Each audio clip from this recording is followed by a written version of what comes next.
सोचिए अगर आने वाले समय में भारत में बच्चों की आबादी कम और बुजुर्गों की संख्या ज़्यादा हो जाए तो क्या होगा। क्या भारत भी जापान और साउथ कोरिया की तरह एजिंग पॉपुलेशन के संकट का सामना करेगा। एक समय था जब भारत की सबसे बड़ी समस्या बढ़ती आबादी मानी जाती थी, लेकिन आज हालात जो है बदल रहे हैं। भारत में जो निम्न प्रजनन दर है वो काफ़ी ज़्यादा बढ़ती जा रही है। भारत की जनसंख्या बहुत तेजी से बढ़ रही है, लेकिन अब जो स्थिति है वो बदल रही है। आज के समय में अगर हम देखें तो भारत में बच्चों की जो जन्म दर है वो काफ़ी ज़्यादा धीरे धीरे कम होती जा रही है। पहले एक परिवार में लगभग 4 से 5 जो बच्चे हैं वो आम बात मानी जाती थी, लेकिन अब हम आज के समय में देखें तो जो यहाँ पर परिवार है वो 1 से 2 बच्चे ही हो रहे हैं परिवार में। इसी बदलाव को जो है निम्न प्रजनन दर कहा जा रहा है। इसके साथ ही अगर हम देखें तो निम्न जो यहाँ पर प्रजनन दर है वो क्या होती है। प्रजनन दर का मतलब होता है एक महिला अपने जीवन में औसतन कितने बच्चों को जन्म देती है। उदाहरण के लिए अगर हम देखें तो जो यहाँ पर 2.1 अगर कहीं की जो यहाँ पर निम्न जन्म दर है या फिर हम कहें जो प्रजनन दर है वो यहाँ पर उसमें क्या होता है कि जनसंख्या संतुलित रहती है, लेकिन अगर कहीं 200 से कम होती है तो वहाँ की जो जनसंख्या है वो बूढ़े होने लगती है। यही स्थिति जो है अब भारत में देखने को मिल रही है, यानी कि भारत की जो फर्टिलिटी रेट है वो अब जो है 2 से भी नीचे जा रही है। तो इसीलिए जो है अब भारत में निम्न प्रजनन दर देखने को मिल रहा है। अब हम देखें तो भारत में जो प्रजनन दर है वो क्यों घट रही है। सबसे बड़ा कारण यहाँ पर शिक्षा का बढ़ना। महिलाएं जो है शिक्षित हो रही हैं, कैरियर पर जो कैरियर है अपने कैरियर पर ध्यान दे रही हैं, शादी देर से कर रही हैं, इसीलिए बच्चे जो है वो कम हो रहे हैं। यानी कि जो है जब वह पढ़ लिख जाती हैं तो वो ये इनका यानी कि वो अपने कैरियर पर ज़्यादा ध्यान देती हैं। उनका मतलब ये होता है कि जो है अपने परिवार को ज़्यादा बड़ा नहीं करना, जो है छोटे परिवार को रखना। उसके साथ ही महंगाई को बढ़ना, यानी कि अगर हम देखें तो आज के समय में जो महंगाई है जिसके कारण लोगों जो है जब शिक्षित हो रहे हैं तो उनको ये हो रहा है कि वो जो है कम बच्चों को जन्म दे। इसी क्योंकि हम देखें तो महंगाई जो है बहुत ज़्यादा बढ़ती जा रही है। स्कूल में जो बच्चे हैं उनकी स्कूल की फीस, मेडिकल खर्च, घर का खर्च इतने इसीलिए जो है लोग छोटे छोटे परिवार को पसंद कर रहे हैं, यानी कि अब जो है बड़े परिवार कोई नहीं कर रहा है। उसके साथ ही जीवन शैली, यानी कि जो शहरी क्षेत्रों की जीवन शैली है अगर हम देखें तो नौकरी का तनाव, छोटा घर और उसके साथ ही समय की कमी, इन कारणों से लोग जो है बच्चे कम चाहते हैं। उसके साथ ही परिवार नियोजन, अब लोगों के अंदर जो है जागरूकता बढ़ गई है। उसके साथ ही लोग जो है कॉन्सेप्शन, उसके साथ ही फैमिली प्लानिंग और हेल्थ अवेयरनेस, इससे भी ज़्यादा जो यानी कि इन सब कारणों से भी जो भारत में जन्म दर है वो कम हुई है। अब हम देखें तो भारत की जो अलग अलग राज्य हैं उनकी स्थिति के बारे में देखें तो सबसे पहले जो यहाँ पर दक्षिण भारत वाला क्षेत्र है, जैसे कि जिसमें केरला हो गया, तमिलनाडु, कर्नाटका, इनकी जो फर्टिलिटी रेट है वो काफ़ी ज़्यादा कम हो गई क्योंकि यहाँ के लोग जो है शिक्षित हो गए हैं। यानी कि हम देखें यहाँ पर जो जितने भी लोग हैं यहाँ पर शिक्षित होते जा रहे हैं, उनको जो है बेहतर स्वास्थ्य चाहिए और उसके साथ ही यहाँ पर जो महिलाएं हैं वो ज़्यादा काम करती हैं, इसीलिए जो है अब उनके पास इतना जो है समय की कमी रहती है, तो वो जो है यानी कि हम देखें तो वो कम बच्चों को जन्म देती हैं। अब हम देखें तो जो कम प्रजनन दर हैं इसके क्या फ़ायदे होने वाले हैं। सबसे पहले जनसंख्या नियंत्रित रहेगी, यानी कि कम बच्चे होंगे तो भीड़ कम होगी, तो संसाधन पर भी दबाव कम पड़ेगा। उसके साथ ही हम देखें तो छोटा परिवार होगा तो अच्छी शिक्षा उपलब्ध कर पाएगी जितने भी बच्चे होंगे उनको, और उसके साथ ही अच्छा स्वास्थ्य, बेहतर भविष्य जो है उनको उपलब्ध हो सकता है। उसके साथ ही अगर हम देखें तो महिलाएं जो है स्वतंत्र होती जा रही हैं, यानी कि जो है वो अपनी पढ़ाई, नौकरी और आत्मनिर्भरता पर जो है ज़्यादा ध्यान दे रही हैं और अपनी जो परिवार नियोजन है यानी कि अपने परिवार को बढ़ाने उसके ऊपर कम ध्यान दे रही हैं। उसके साथ ही काफ़ी लेट जो है शादी कर रही है। उसके साथ अगर हम देखें तो इससे पर्यावरण पर क्या फ़ायदा पड़ने वाला है। हम देखें तो जनसंख्या कम होगी तो प्रदूषण कम होगा, पानी की बचत होगी और उसके साथ ही जो ज़मीन पर जो दबाव है वो काफ़ी ज़्यादा कम होगा। अब जो कम प्रजनन दर है इसके नुकसान क्या हैं। इसके साथ ही अगर हम देखें तो सबसे पहला जो बूढ़ी आबादी है, यानी कि अगर हम देखें तो अगर कहीं भी जगह की जो प्रजनन दर है वो कम हो जाएगी तो उस क्षेत्र में जो यहाँ पर बूढ़े लोग हैं वो ज़्यादा हो जाएंगे, युवा जनसंख्या कम हो जाएगी, जिससे काफ़ी ज़्यादा समस्या बढ़ सकती है। यानी कि अगर हम देखें तो जापान और जो साउथ कोरिया है वहाँ पर हम देखें तो युवा जनसंख्या बहुत ज़्यादा कम है और वहाँ पर जो बुज़ुर्ग लोग हैं वो ज़्यादा देखने को मिलते हैं। इसीलिए अगर हम देखें तो क्या होगा कि जो यहाँ पर काम करने वाले लोग हैं उनकी जनसंख्या है वो कम हो जाएगी, यानी कि जो इंडस्ट्रीज, फैक्ट्रीज और एग्रीकल्चर में वर्कर्स के रूप में काम करते हैं उनकी कमी देखने को मिलेगी और इसके साथ ही जो यहाँ पर आर्थिक विकास है पूरे देश का वो यहाँ पर धीमा हो सकता है। भारत की अगर हम देखें तो ताकत सबसे बड़ी युवा आबादी है। अगर युवा आबादी कम हो जाती है तो भारत की जो प्रोडक्टिविटी है वो घट जाएगी, उसके साथ ही इकॉनमी भी स्लो हो जाएगी। उसके साथ ही अगर हम देखें तो पेंशन और हेल्थ केयर का बोझ जो है सरकार पर बढ़ जाएगा। यानी कि अगर हम देखें तो बुजुर्ग ज़्यादा होंगे तो सरकार का जो है खर्च काफ़ी ज़्यादा हो जाएगा। पेंशन, उसके साथ ही हॉस्पिटल्स, हेल्थ केयर पर जो है सरकार का खर्च काफ़ी ज़्यादा बढ़ जाएगा। अब हम देखें तो यहाँ पर दूसरे देशों से सीख क्या लेनी चाहिए कि जापान जो है, जहाँ की जो यहाँ पर फर्टिलिटी रेट है वो काफ़ी ज़्यादा कम है, यानी कि बर्थ रेट बहुत ज़्यादा कम है और बुजुर्ग आबादी बहुत ज़्यादा है। तो वहाँ पर जो है जो वर्कर्स की कमी है वो यहाँ पर देखने को मिलती है। उसके साथ ही अगर हम साउथ कोरिया की बात करें तो दुनिया की सबसे कम फर्टिलिटी रेट में से जो है साउथ कोरिया को माना जाता है। यहाँ पर सबसे बड़ी समस्या है कि लोग जो है शादी नहीं कर रहे हैं या फिर बच्चे पैदा नहीं कर रहे हैं, तो इसीलिए यहाँ पर युवा आबादी कम देखने को मिल रही है, बुजुर्ग आबादी ज़्यादा देखने को मिल रही है। और उसके साथ ही अगर हम चाइना की बात करें तो चाइना की एक पॉलिसी है वन चाइल्ड पॉलिसी, जिसका कारण क्या है कि वहाँ पर जो पॉपुलेशन अगेंस्ट है, उसके साथ ही वर्कर फोर्स क्राइसिस है वो यहाँ पर बढ़ गया है। इसके कारण जो यहाँ पर चाइना है उसने यहाँ पर ये पॉलिसी अपनाई है। अब हम देखें तो भारत के सामने सबसे बड़ा सवाल क्या खड़ा होता है कि अगर हम देखें तो भारत के सामने ये सवाल खड़ा होता है कि भारत की जो समस्या है सिर्फ जनसंख्या का बढ़ना नहीं है, बल्कि भविष्य में जो संतुलित आबादी है उसको बनाए रखना, ये भी सबसे बड़ा जो सवाल है वो खड़ा होता है भारत के सामने। उसके साथ ही अगर हम देखें तो समाधान क्या है, महिलाओं की जो शिक्षा है उसको बढ़ाना, यानी कि जो महिलाएं हैं वो शिक्षित होगी तो उनका स्वास्थ्य बेहतर रहेगा, उसके साथ ही और जो बेहतर तरीके से निर्णय ले सकेंगी। उसके साथ ही रोजगार का बढ़ाना, हम देखें तो जो कम लोग हैं, अगर कम लोग होते हैं तो स्किल्ड वर्कर्स होते हैं, टेक्नोलॉजी और उसके साथ ही प्रोडक्टिविटी जो है वो काफ़ी ज़्यादा बढ़ानी होती है। इसके साथ ही अगर हम देखें तो बुजुर्गों की देखभाल, यानी कि सरकार को जो पेंशन सिस्टम है, हेल्थ केयर और उसके साथ ही एलडरटी सपोर्ट्स वो मजबूत करना होगा। और उसके साथ ही परिवार और जो कैरियर है, कैरियर में संतुलन बनाए रखना होगा। यानी कि अगर हम देखें तो सरकार को ऐसी पॉलिसी बनानी होगी जो कि यहाँ पर जो मैटरनिटी लीव और उसके साथ ही चाइल्ड केयर सपोर्ट्स और जो वर्कर लाइफ बैलेंस है उसको सपोर्ट कर सकें।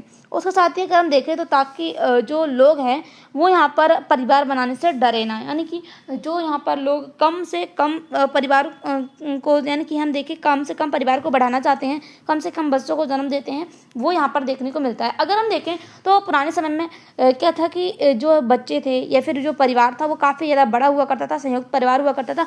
हम देखें तो 4 से 5 बच्चे जो है आम बात हुआ करती है, लेकिन अब जो है 1 से 2 बच्चे एक आम बात मानी जाती है, यानी कि अब लोग जो है परिवार को यानी कि कम करना चाहते हैं। उसके साथ ही हम देखें तो समाज पर क्या प्रभाव पड़ेगा, परिवार छोटे हो जाएंगे। यानी कि पहले क्या है, संयुक्त परिवार हुआ करते थे, बड़े परिवार हुआ करते थे, एक आम बात मानी जाती थी। लेकिन अगर हम देखें तो आज के समय में 1 से 2 परिवार, यानी कि 2 बच्चे जो हैं वो परिवार में बढ़ रहे हैं और यहाँ पर उनको शिक्षा प्राप्त हो रही है। इसके साथ ही सिंगल चाइल्ड कल्चर जो है वो काफ़ी ज़्यादा बढ़ता जा रहा है पूरे इंडिया में, यानी कि लोग जो हैं एक ही बच्चे को जन्म दे रहे हैं। इससे क्या है, परिवार की जो संरचना है वो यहाँ पर पुराने समय से अब न्यू जनरेशन में जो है बदल रही है। उसके साथ ही बुजुर्गों की संख्या जो है बढ़ती जा रही है, यानी कि बूढ़े लोग जो है ज़्यादा हो गए हैं और युवा कम हो गए हैं। इससे परिवारों पर जो है बुजुर्गों की देखभाल का दबाव कम होता, यानी कि बढ़ता ही जा रहा है। अगर हम देखें तो अगर एक परिवार में एक युवा यहाँ पर व्यक्ति है, उसके साथ ही अगर हम 3 से 4 अगर कोई भी बुजुर्ग व्यक्ति होंगे तो उनका जो दबाव है, यानी कि उनकी देखभाल का खर्च जो है वो एक व्यक्ति पर ज़्यादा हो जाएगा, तनाव देखने को मिलेगा। और उसके साथ ही जो युवा हैं उनमें समस्याएं देखने को मिलेगी कई सारी। और उसके साथ ही अगर हम देखें तो महिलाओं की स्थिति है वो मजबूत होती जा रही है, यानी कि वो नौकरी, पढ़ाई, कैरियर और उसके साथ ही आर्थिक स्वतंत्रता पर ज़्यादा ध्यान दे पाएंगी। इससे समाज में महिलाओं की भागीदारी है वो जो बढ़ जाएगी। और उसके साथ ही अगर हम देखें तो जो आज की युवा पीढ़ी है वो देरी से शादी कर रही है, कम बच्चे चाहती है और जो कैरियर है उसको प्राथमिकता दे रही है। इससे क्या है कि समाज की जो सामाजिक सोच है वो यहाँ पर बदल रही है। और इसके साथ ही अगर हम देखें तो जो ग्रामीण क्षेत्र है और जो शहरी क्षेत्र है इसमें भी बदलाव देखने को मिलता है। शहरों में जो फर्टिलिटी रेट है वो बढ़ रही है और जबकि अगर हम गाँव की देखें तो अभी भी वहाँ पर ज़्यादा ही है। इससे क्या है, सामाजिक असमानता, शिक्षा और विकास का जो अंतर है वो यहाँ पर स्पष्ट दिखाई देता है गाँव और शहर में। अगर हम देखें तो राजनीतिक कारण क्या है, इसके साथ अगर हम देखें तो जनसंख्या के आधार पर राजनीतिक शक्ति में बदलाव, यानी कि भारत में जो कई चीज़ें हैं वो जनसंख्या पर आधारित होती हैं, जैसे कि लोकसभा की सीटें, सांसदों का वितरण और इसके साथ ही सरकारी जो योजनाएं हैं वो यहाँ पर जनसंख्या पर आधारित होती है। कुछ राज्यों में जनसंख्या तेजी से बढ़ रही है और कुछ राज्यों में बहुत ज़्यादा कम होती जा रही है। तो राजनीतिक जो शक्ति है उसका संतुलन बदल रहा है, यानी कि यहाँ पर ये देखने को मिलता है कि जिन क्षेत्रों में यहाँ पर जनसंख्या कम है तो वहाँ पर जो लोकसभा की सीटें हैं वो कम उपलब्ध होती हैं और जिन क्षेत्रों में या फिर जिन राज्यों में जो जनसंख्या है वो काफ़ी ज़्यादा है तो वहाँ पर जो सीट है वो ज़्यादा देखने को मिलती है। उसके साथ ही इसी को लेकर जो है दक्षिण जो भारत है और उसके साथ ही जो उत्तर भारत है उसमें राजनीतिक तनाव देखने को मिलता है। यानी कि जो यहाँ पर दक्षिण भारत है उसमें क्या है कि लोग जो हैं शिक्षित हो गए हैं और उन्होंने जो है पॉपुलेशन पर कंट्रोल कर लिया, यानी कि एक तरीके से जो है वो अपना जो है छोटा परिवार रखना चाहते हैं, तो इसीलिए वहाँ पर जो है जनसंख्या कम होती जा रही है। लेकिन अगर हम उत्तर भारत की बात करें तो वहाँ पर जनसंख्या बढ़ती जा रही है और भविष्य में यह सवाल उठ सकता है कि जिन राज्यों में जो पॉपुलेशन है वो कंट्रोल की गई है, क्या उनकी जो राजनीतिक शक्ति है वो कमज़ोर हो जाएगी। यानी कि ये सवाल जो है इसके अगर हम देखें तो ये राजनीतिक तनाव का एक मुद्दा बना हुआ है दक्षिण भारत और उत्तर भारत में। और इसके साथ ही जो है सरकार पर जो सामाजिक सुरक्षा का दबाव है वो यहाँ पर बढ़ जाएगा बुजुर्गों को लेकर, और जो है युवाओं के लिए वर्कर्स जो युवा है वो कम हो जाएंगे, तो यहाँ पर वर्कर्स की कमी देखने को मिलेगी और इसके साथ ही इकोनॉमिक स्लोडाउन देखने को मिलेगा। राजनीतिक बहस का सबसे बड़ा मुद्दा यहाँ पर ये देखने को मिलेगा। उसके साथ ही अगर हम देखें तो जनसंख्या और धर्म जो पर राजनीति का असर देखने को मिलेगा। यानी कि कभी कभी जो फर्टिलिटी रेट है उसको धर्म, समुदाय और पॉपुलेशन बैलेंस से जोड़कर राजनीतिक बहस की जाती है उस पर। लेकिन हम वास्तविकता में देखें तो अगर शिक्षा, गरीबी, जागरूकता जो है सबसे बड़े कारण जो है इसके माने जाते हैं। और अगर हम इसके आर्थिक प्रभाव देखें तो यहाँ पर श्रमिकों की कमी, यानी कि कम जन्म दर होती है तो भविष्य में युवा आबादी बढ़ सकती है, यानी कि जो युवा आबादी है वो यहाँ पर घट सकती है और काम करने वाले लोग जो हैं वो कम हो सकते हैं। लेकिन जो यहाँ पर जिनकी देखभाल करनी है या फिर हम देखें तो जो इंडस्ट्रीज में काम करने वाले लोग हैं वो यहाँ पर कम देखने को मिल सकते हैं। लेकिन हम देखें तो बुजुर्ग जनसंख्या है वो यहाँ पर ज़्यादा देखने को मिल सकती है। और उसके साथ ही आर्थिक विकास जो है भारत का सबसे ज़्यादा कम हो जाएगा, यानी कि धीमा हो जाएगा और उत्पादन कम हो जाएगा, इन्वेस्टमेंट भी जो है घट जाएगा और उसके साथ ही बाजार की मांग जो है पूरी जो है विश्व में कम हो जाएगी, इकोनॉमी ग्रोथ भी बहुत ज़्यादा धीमी हो जाएगी और प्रजनन दर कम होने से भविष्य में बुजुर्गों की संख्या बढ़ सकती है। इससे सरकार पर जो यहाँ पर खर्च है वो ज़्यादा बढ़ जाएगा, यानी कि उनकी जो है पेंशन, हेल्थ केयर, हॉस्पिटल्स और सोशल सिक्योरिटी वगैरह इनका जो खर्च है वो यहाँ पर सरकार पर बढ़ जाएगा। उसके साथ ही टैक्स देने वाले लोगों की संख्या भी कम हो जाएगी, यानी कि जो इनकम टैक्स, जीएसटी कलेक्शन और उसके साथ ही गवर्नमेंट रेवेन्यू जो जिस पर यहाँ पर असर पड़ने को देखने को मिलेगा। क्योंकि अगर हम देखें तो युवा आबादी कम हो जाएगी तो काम करने वाली भी आबादी यही रहेगी तो टैक्स भी कम मिलेगा सरकार को, तो इससे सरकार के जो विकास कार्य है वो यहाँ पर रुक सकते हैं या फिर बहुत ज़्यादा कठिन यानी कि या बहुत ज़्यादा समस्या उनको सामना करना पड़ सकता है। उसके साथ अगर हम देखें तो कम बच्चे होने से परिवार बच्चों पर ज़्यादा खर्च जो है कर सकते हैं, उनकी शिक्षा, स्वास्थ्य अच्छा स्वास्थ्य, अच्छी शिक्षा उपलब्ध करवा सकते हैं और उसके साथ ही इससे जीवन स्तर जो है बेहतर हो सकता है जो यहाँ पर बच्चे उपलब्ध हैं उनको। और उसके साथ ही जो बेरोजगारी है उसकी कमी देखने को मिलेगी, यानी कि जनसंख्या कम होगी तो जितने लोग होंगे उनको जो है जॉब मिल जाएगी, कंपटीशन ज़्यादा देखने को नहीं मिलेगा और उसके साथ ही जो संसाधन है उनका दबाव कम हो जाएगा, जिससे क्या होगा कुछ हद तक बेरोजगारी है वो कम देखने को मिलेगी। और अगर हम देखें तो गाँव पर जो है लोगों की कृषि पर निर्भरता रहती है, इससे जो है आर्थिक संतुलन बना रहता है। लेकिन अगर हम देखें तो जो यहाँ पर शहरों के लोग हैं वो स्किल्ड वर्कर्स के रूप में काम करते हैं और अगर हम देखें तो जो युवा आबादी है वो कम हो जाएगी शहरों में, तो क्या होगा कि जो स्किल्ड वर्कर हैं वो उनकी कमी देखने को मिलेगी। अब निम्न प्रजनन केवल जो है जनसंख्या का मुद्दा नहीं बल्कि यह सामाजिक और राजनीतिक बदलाव भी लाते हैं। यह परिवार और जो है महिलाओं की भूमिका, बुजुर्गों की देखभाल, राजनीतिक और आर्थिक नीतियों को प्रभावित करती है। यदि सरकार सही समय पर शिक्षा, रोजगार, हेल्थ केयर, सोशल सिक्योरिटी पर ध्यान दे तो भारत इस चुनौती का सामना जो है अक्सर ही यानी कि इस चुनौती को अक्सर बदल सकता है। यानी कि अगर जो है सरकार कुछ पॉलिसी बनाए जिसके कारण लोग जो है यहाँ पर जो है यानी कि अपने परिवार को बड़ा करने की कोशिश करें। जैसे कि काफ़ी राज्यों में यहाँ पर अब ये कहा दिया गया है कि अगर जो है जिसके यानी कि जो बच्चों पर जन्म यानी कि एक बच्चे पर काफ़ी रुपए यहाँ पर सरकार के द्वारा दिए जा रहे हैं, तो इसको लेकर यानी कि इस तरीके की पॉलिसी अगर सरकार अपनाती है तो क्या होगा कि आने वाले समय में जो यहाँ पर निम्न प्रजनन देखने को मिल रही है ये यहाँ पर कम हो सकती है। और आपको क्या लगता है कि सरकार ऐसी पॉलिसी अपनाएगी क्या नहीं? आपकी जो भी राय है कमेंट बॉक्स में जरूर बताइएगा।